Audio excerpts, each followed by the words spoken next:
प्यारे बच्चों, उम्मीद करता हूँ आज का आपका पेपर बहुत शानदार हुआ होगा। एवरेज पेपर था और लगभग सारे कॉन्सेप्ट हमने आपसे डिस्कस किए हुए हैं, इसलिए पेपर आपका अच्छा ही हुआ होगा।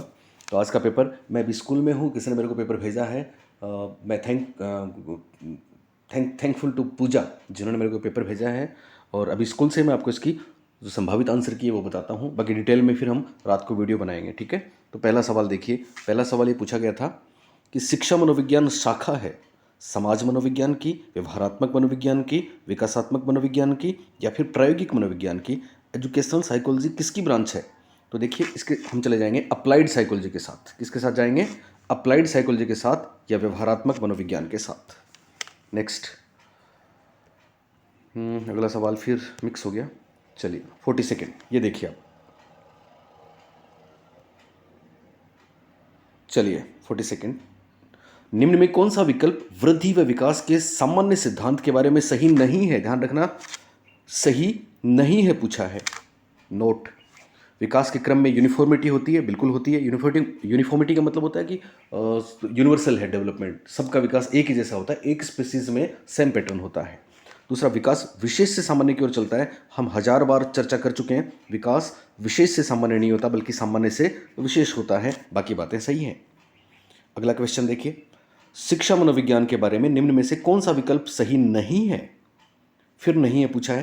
पहला है, शिक्षा मनोविज्ञान की अध्ययन विधि गुणात्मक व परिमाणात्मक दोनों है, यानी हम एजुकेशनल साइकोलॉजी में क्वालिटेटिव एंड क्वांटिटेटिव दोनों मेथड्स को यूज करते हैं। बिल्कुल करते हैं, ठीक है ना। ऑब्जर्वेशन भी है, मार्किंग भी करते हैं, तो दोनों है, ये बात सही है। दूसरा है, शिक्षा मनोविज्ञान का दूसरा नाम विकासात्मक मनोविज्ञान है। हालांकि शिक्षा मनोविज्ञान का दूसरा नाम विकासात्मक मनोविज्ञान नहीं है, पर विकासात्मक मनोविज्ञान में शिक्षा मनोविज्ञान को भी शामिल किया जा सकता है, क्योंकि किस तरह से बच्चा बड़ा होता है, उसके सारे परसेप्शन कैसे होते हैं, इसका अध्ययन किया जाता है डेवलपमेंटल साइकोलॉजी में और शिक्षा मनोविज्ञान में भी। तीसरी बात है, शिक्षा मनोविज्ञान शिक्षक को प्रतिभाशाली बालकों व मानसिक रूप से मंद बालकों दोनों को समझने में सहायक है। ये बात बिल्कुल सही है। चौथा, शिक्षा मनोविज्ञान के विस्तार की कोई सीमा नहीं है। The scope of educational psychology is limitless. तो देखो, चौथा और दूसरा दोनों ऐसे ऑप्शन हैं कि जिनमें कन्फ्यूजन हो सकता है।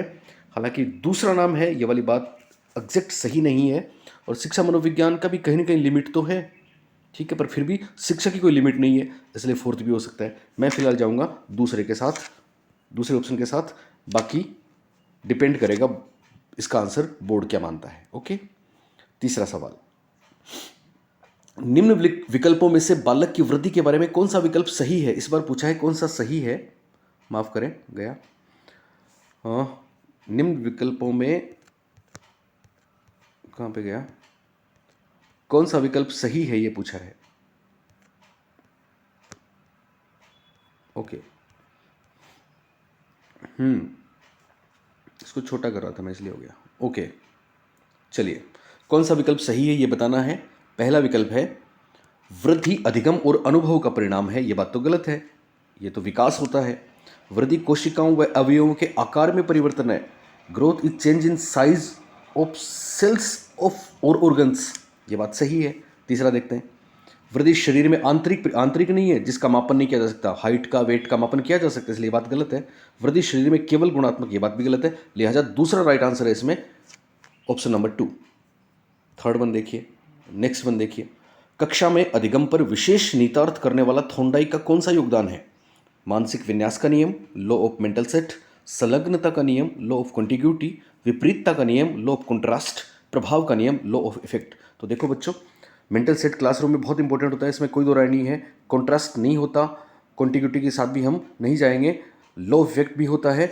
मैं चौथे के साथ जाऊंगा, प्रभाव का नियम ज़्यादा महत्वपूर्ण है, क्योंकि बच्चों को सही जवाब जब वो देते हैं तो एक संतुष्टि मिलती है, सफलता की खुशी मिलती है और पुनर्मिलन का काम होता है और फिर आगे से आगे बढ़ते हैं। तो प्रभाव का नियम या लॉ ऑफ इफेक्ट मेरे हिसाब से इसका आंसर होना चाहिए।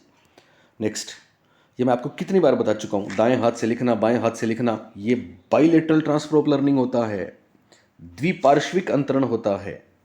नेक्स्ट, विकास के सिद्धांतों के संदर्भ में कौन सा वाक्य सही नहीं है? फिर नोट पूछा है। पहला है, विकास अधिगम और परिपक्वता दोनों का परिणाम है।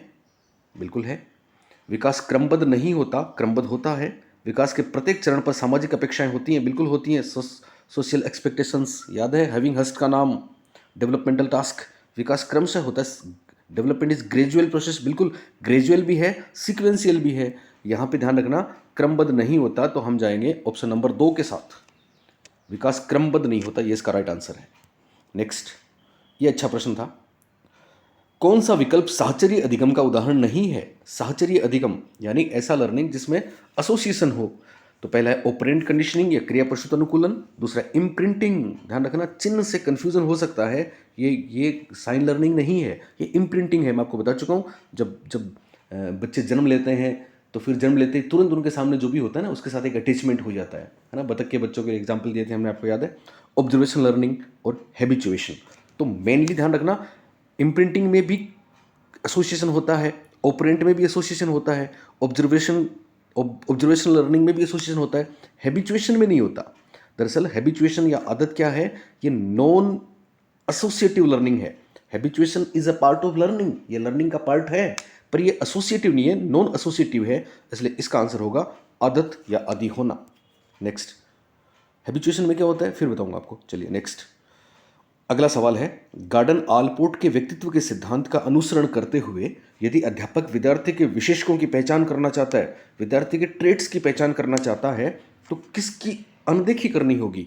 मतलब इसमें सीधा सीधा पूछा है कि कौन सा आलपोर्ट से संबंधित नहीं है। तो हमको पता है आलपोर्ट की 3 बातें याद है आपको।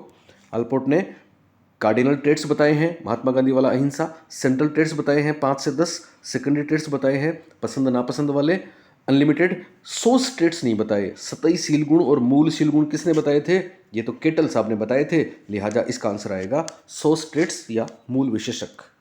नेक्स्ट, एक विद्यार्थी जो प्राय अपने मित्रों के प्रति रूखा भद्दा और असहानुभूतिपूर्ण था, कर्ट, रूड एंड अनएम्पैथेटिक, तो उसके व्यवहार में सुधार करने के लिए कौन से क्षेत्र का में उसको ट्रेन करें? Cognitive, emotional, cultural, performance. तो सीधी सी बात है, भावनात्मक चीज है तो संवेगात्मक बुद्धि आ जाएगा, इमोशनल इंटेलिजेंस इसका राइट आंसर होगा। नेक्स्ट, अगला है, यदि अध्यापक को बालक की अचेतन अभिप्रेरणा और चिंताओं का पता लगाना है, याद है आपको, अचेतन की जहां भी बात आएगी प्रक्षेपी विधियां आ जाएंगी। तो इसमें 3 प्रक्षेपी विधियों के एग्जाम्पल हैं, एक नहीं है, बहुत आराम से कर सकते हो आप, बोले कर सकते हो। इंक ब्लो टेस्ट प्रक्षेपी विधि है, प्रोजेक्टिव है। वर्ड्स एसोसिएशन टेस्ट प्रोजेक्टिव है। टीएटी प्रोजेक्टिव है, पर 16 पीएफ प्रोजेक्टिव नहीं है। 16 व्यक्तित्व घटक परीक्षण प्रक्षेपी विधि नहीं है, इसलिए अचेतन की बात नहीं करता, ये इसका आंसर होगा।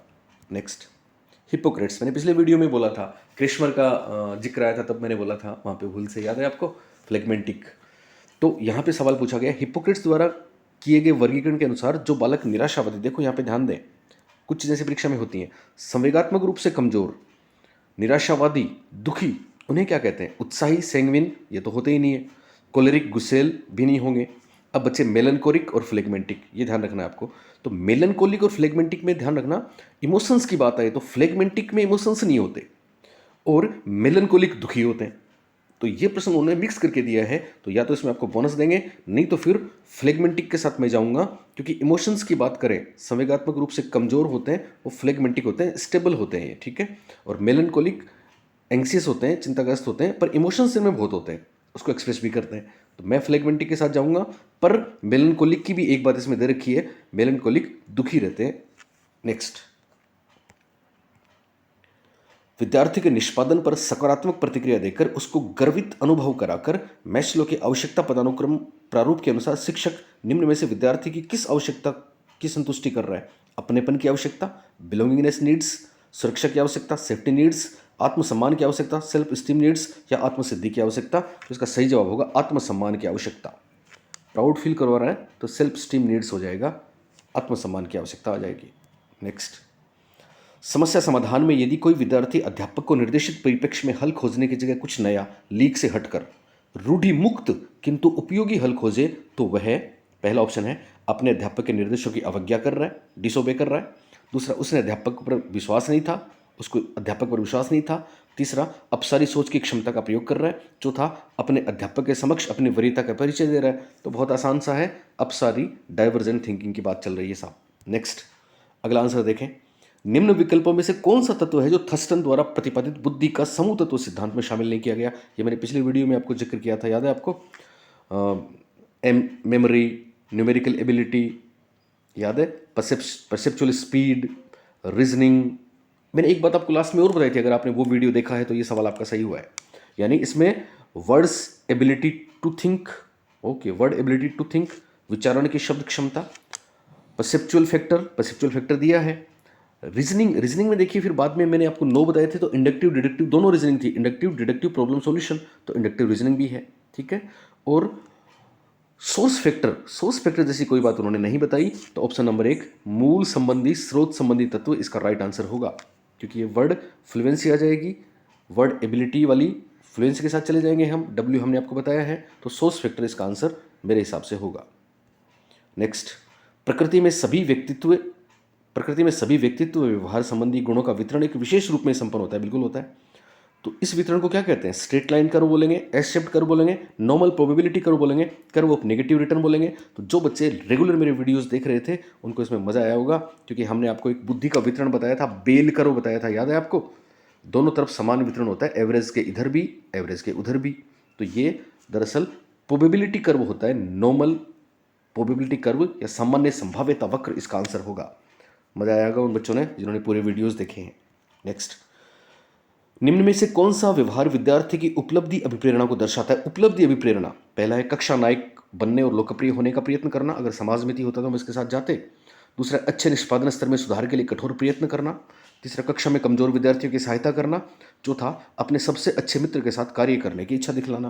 तो आपको याद है हमारी युक्ति, हमने आपको बताया था कि 4 में से एक ऐसा होगा जो अलग होगा, बाकी 3 एक जैसे होंगे। तो आप देखना, यहाँ कक्षा नायक बन रहा है दूसरों के सहयोग के साथ, यहाँ सबसे अच्छा मित्र बन रहा है, यहाँ कमजोर विद्यार्थियों की सहायता कर रहा है, तीनों में वो दूसरों के लिए कुछ काम कर रहा है, और यहाँ तो वो अपने लिए कर रहा है। ओके, तो ये ओड वन भी हो गया, इस हिसाब से भी आपका आंसर है।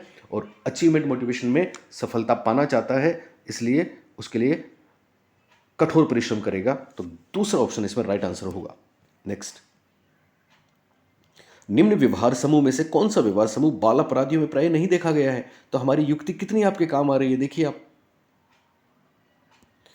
पहला है बेचैन आवेगी विध्वंसकारी, ये खराब होता है, बाल अपराधी में होता है। आक्रामक उदंड क्रोधी, दोनों एक जैसे हो गए, इसलिए आंसर ही नहीं आएगा।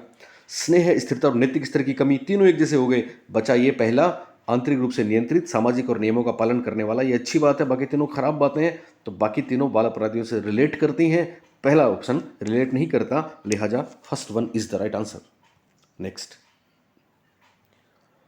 निम्न विकल्पों में से अध्यापक का कौन सा तरीका विद्यार्थी के आत्म क्षमता के बोध में बढ़ोतरी नहीं करेगा? यानी यहां पे क्या आपको क्या बताना है? सेल्फ एफिकेसी स्टूडेंट की एक ऐसा है 4 में से जो कि नहीं बढ़ाएगा, बाकी 3 बढ़ाएंगे। तो कितना आसान हुआ वो तरीका, अगर आपने आजमाया जो हमने आपको बताया था कि 3 एक जैसे होंगे, एक अलग होगा, वही आंसर होगा। अब देखो इसमें पहला ऑप्शन, विद्यार्थी की उपलब्धि पर उचित प्रोत्साहन और प्रतिक्रिया देना, ये तो प्रोत्साहन दे रहे हैं। दूसरा, छात्र को किसी आदर्श को दिखाना जिसे समान कार्य में सफलता की प्राप्ति हो, बच्चे को कोई सक्सीडेड सिमिलर टास्क दें, उसके लिए वो मॉडल का काम करे। तीसरा, विद्यार्थी के समान कार्य में पूर्व मिली सफलता पर प्रकाश डालकर उसमें मास्टरी के लिए उसको एहसास कराना। चौथा, विद्यार्थी की सफलता का श्रेय भाग्य को या स्कूल को देना, ये अलग हो गया, लिहाजा इसका सही जवाब है ऑप्शन नंबर 4। बहुत आसान था, मेरे ख्याल से पेपर का सबसे आसान सवाल यही होगा, बाल अपराध वाला भी था।